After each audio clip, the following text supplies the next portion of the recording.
నమస్కారం అండి, మీ అందరికీ శ్యామ్లాస్ కిచెన్కి స్వాగతం. ఈరోజు సింపుల్ అండ్ టేస్టీ గోంగూర పచ్చడి చేస్తున్నాను.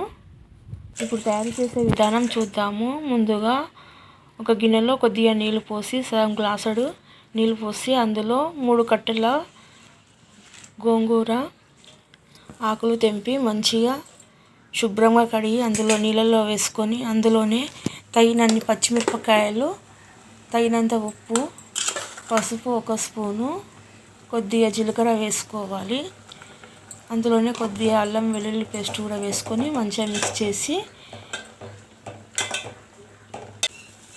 గోంగూర పచ్చిమిర్చి మంచిగా ఉడికేంత వరకు ఉడికించుకోవాలి. అందులోనే కొద్దిగా ఒక 5-6 వెల్లుల్లి రెబ్బలు కూడా వేసి ఉడికించుకోవాలి. కొద్దిగా కొత్తిమీర కూడా వేసుకోవాలి. మొత్తం మంచిగా కలిపి మెత్తగా ఉడికి ఈ విధంగా దగ్గర పడేంత వరకు ఉంచి ఒక పప్పు గుత్తితో మెదుపుకోవాలి. రోట్లో అయినా నూరుకోవచ్చు, మిక్సీ పట్టవచ్చు. నేను ఈ విధంగా పప్పు గుత్తితో రుబ్బుతున్నాను.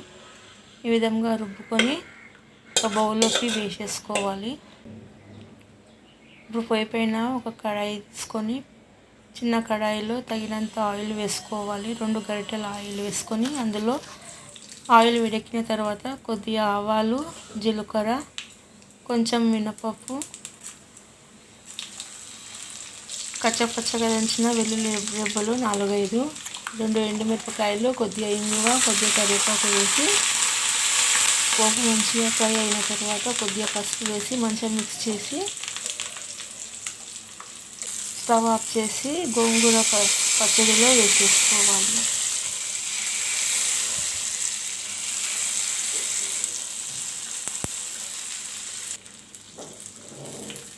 వేసి మంచిగా మిక్స్ చేసుకోవాలి పచ్చడి మొత్తము.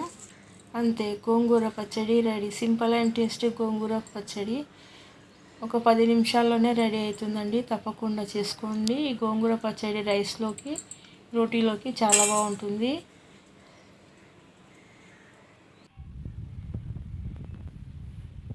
వేడి అన్నంలోకి నెయ్యి వేసుకొని గోంగూర పచ్చడి వేసుకొని తింటే ఎంతో టేస్టీగా ఉంటుందండి. ఈ పచ్చడి చేసుకోవడానికి రోటితో పని లేదు, మిక్సీతో పని లేదండి. ఈజీగా 5-10 నిమిషాల్లో తొందరగా చేసేసుకోవచ్చు.